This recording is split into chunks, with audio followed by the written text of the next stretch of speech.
So I understand you just got back from the movie premiere of Hoppers. I Tell did. me about that. What was that experience like? Oh, it was incredible. I mean, it was very different than my normal day to day as a professor. So I'm used to sitting in front of my computer or maybe going out into the field and putting on my waders and my big muck boots and splashing around in the mud.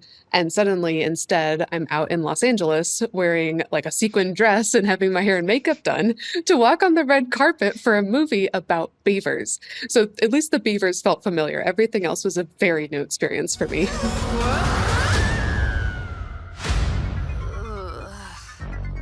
This is pretty complex, right? I mean, there's like robotic beavers, and it's not. Were you skeptical at all about just whether how science would be incorporated into a movie like this, an animated movie? I didn't actually get to know what the plot of the movie was until after I took the art team to the field. And when I finally did get to see an early version of the movie and saw these like arcs of technology and robotics and everything like that, I actually liked it even more because in addition to studying beavers as like an animal, I use a huge amount of technology in my work. I'm flying drones, I'm using robotics, I'm using AI, I'm using GIS, I'm using just like tons and tons of scrappy computery things.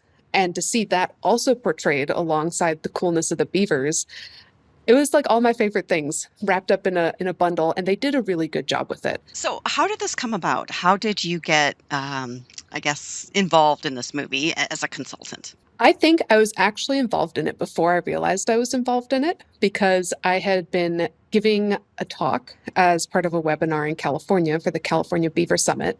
And right after I gave that talk, the organizer emailed me and she said, "Hey, maybe some interesting people are paying attention to your stop motion video you've made. Look, we had two Pixar employees sign up for the webinar." And I was like, okay, well, Pixar is in the Bay Area, so maybe they just like beavers. That's allowed. And I thought that was kind of the end of it. But then a few months later, I had an email in my inbox that said inquiry from Pixar. And they were asking if I could give them their own talk about beavers and present it to some of their staff. And at first, I thought it had to be phishing or like a spam, because why would Pixar email me about beavers? But they did, and I gave the talk, and that's kind of when it started. And then over the next 5 years, it escalated into more and more talks. I took the whole art team out into the field for a week and put them in waders and dragged them through the ponds. I saw early versions of the movie and provided scientific feedback.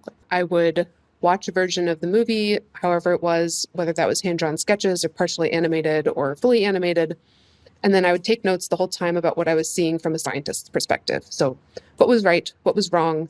How are the pieces fitting together? Did it make sense to me? And then I'd sit down with the directors and the producers and the writers, and I would just say, like, "Hello, I'm a scientist. I just watched this. Here's what stuck out to me." And they listened to that really well. And then I would see another version of it, and things would have changed. And environmental pieces would have clicked together even better. And the science became more and more sound. And for me, I was just seeing this as becoming more accurate, which I really like. I don't need more beaver myths out there. There's plenty already. Let's maybe bust some through this movie.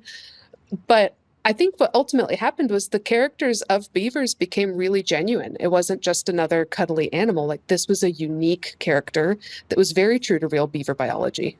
Like, I went on and on about how I don't like the way that people always show beavers with their tails out behind them when they're sitting down, because they can't do that. The spine goes all the way down to the tip of their tail. And so they tuck their tail underneath and they sit on their tail. And it looks goofy. Um, but no one ever shows them that way. And I think it's really cool. And then in the movie, they have them sitting the correct way, except not Mabel, the fake beaver. They have her tail going out behind her as a tell that she's fake. A lot of people still think that beavers are a nuisance species or a pest. And a lot of that comes from the fact that beavers are very chaotic and very stubborn. When a beaver decides it wants to live somewhere and it wants to restore a degraded stream and to fix it and to turn it back into the same thriving wetland that it probably was for the last 10,000 years, we don't always agree with where that wetland should be. And the beaver doesn't pull a permit, so we don't know it's about to do it. It doesn't draw blueprints, so we don't know what it's planning to do. And it works really fast. And so in a week, you can have a complete change that is unexpected. And people have a really hard time with letting go of control of our environment, and beavers want to take that control. They're second only to us in their ability to modify the physical earth. So we get frustrated by them. We also, I think, don't like beavers sometimes because they are a giant water rat. And there's something like deep in our biology that's like, ugh, I'm not sure this is an animal for me. And we see in the media, especially like in movies and in video games, wetlands are portrayed as really gross and toxic and noxious and dangerous places. And that couldn't be further from the truth. Wetlands are beautiful. They have some of the most intense biodiversity that you can find anywhere. Wetlands are sources of life, and we don't see that. And we have so few wetlands nowadays that a lot of people will never actually get to experience wetland in real life. So they rely on these movie portrayals, and so many movies have just really done a bad job of showing how cool wetlands are. And that's what Hoppers, I think, will fix, is it's really showing how beautiful they are and how incredible they are. And yes, they are muddy, and yes, they are messy, and it's maybe not what we're intuitively loving, but they're really special places worth protecting. I have to ask about the the list of things that aren't accurate, though. Or was Non-accurate. was there anything that you kind of argued for that didn't make it into the movie? Yeah, there are a couple things. The thing that I think is the most obvious is the color of the beaver's teeth is wrong. A beaver has orange teeth. I actually have beaver teeth behind me on the shelf because they're coated in iron. And it's like a very iron rich enamel. It's very hard. It's a really specialized part of the beaver's jaw. It helps them to be able to constantly be sharpening their teeth and make it a very sharp tool for cutting into trees. And they tried rendering the beaver with orange teeth, and it didn't look very good. The beaver fur in the movie is also like fairly orange toned, and then to add on orange teeth, it just kind of looked pretty wrong. And so they told me, like, I'm sorry, we couldn't do this one accurately, but we got off white. And they like showed me this render where the teeth are not perfectly gleaming white, but they're like eggshell or one of those very similar to white colors. But honestly, that was a good compromise. Just having them be not perfectly white was good, but they aren't orange and they should be orange.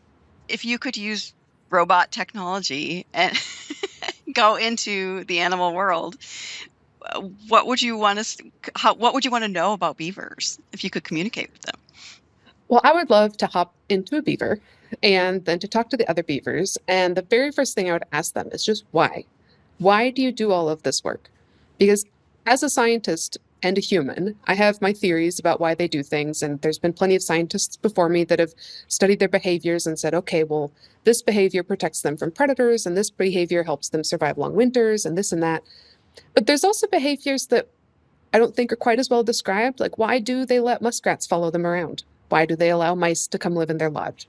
Why do they spend so much time at making all these little secondary dams? Do they like when wildflowers and mint grows on their dam? Do they think that smells nice? Are they trying to make more of it grow? I think they're quite smart, and I think there's a lot more to them than we can see just through our fieldwork and our satellites and our data. I've been saying to a lot of people now that I think everyone who watches Hoppers, at first they'll walk away and think, this was a fun movie. Like, what a great story. I felt excited about this part or sad about this part, or I love this part. They'll have their reaction to it.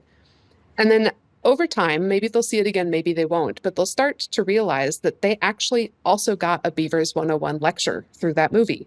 And they were constantly learning the whole time. And it was just very subtle and very woven in. And I think there's a lot of power in that. And I hope that more movies do this in the future. And when they do portray an animal or an environmental process, ask the scientists if it's right, because people learn from movies. And a lot of people are learning from movies. Millions and millions and millions of people will watch this. And I don't think millions and millions and millions of people are going to read my peer-reviewed publications. So if we have the audience, let's make sure they're getting a real message. I think that there's a lot of ways that I could tell you beavers don't eat fish, or I could tell you that beavers like to groom each other and that they have really oily fur, that are fun and like cute to hear.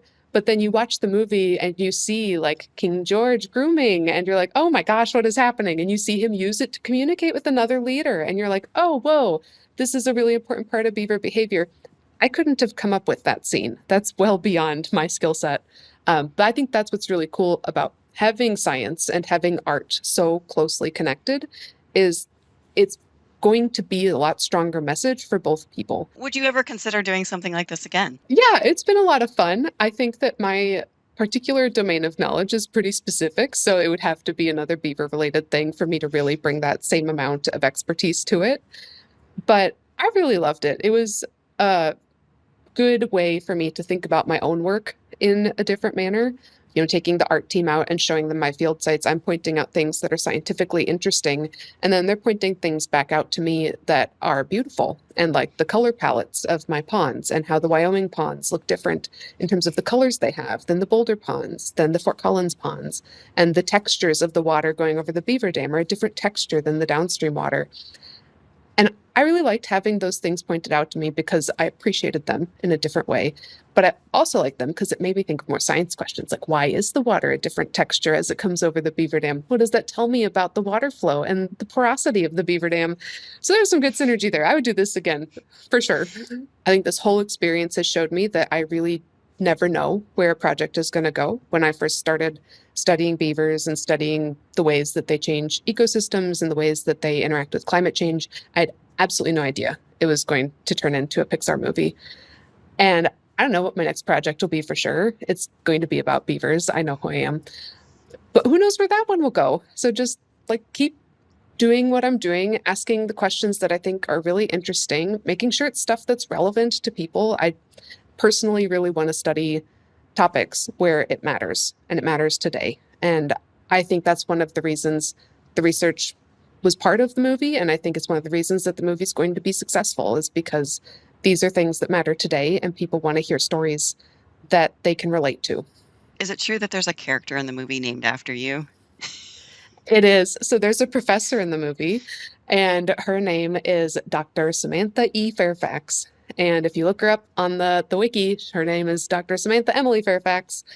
And what's really cool is at one point during production of the movie, I got a message from some of the Pixar folks, and they're like, "Can you send us pictures of your office? Can you send us pictures of some of your lab spaces?"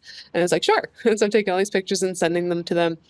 And they're like, "Can you send us your notes from classes that you teach?" And I was like, "Oh, I don't know if you want those." But sure.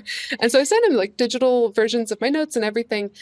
And when you watch the movie, if you look on the blackboards in Dr. Sam's class and in Dr. Sam's office, those are my notes from my classes. That's my handwriting. Those are my equations. And there they are being taught to the students on the TV. That must just be wild to It's see. honestly, it's surreal. Sometimes I'm still sitting here and I'm like, well, none of that could have possibly been real. Back to my everyday life.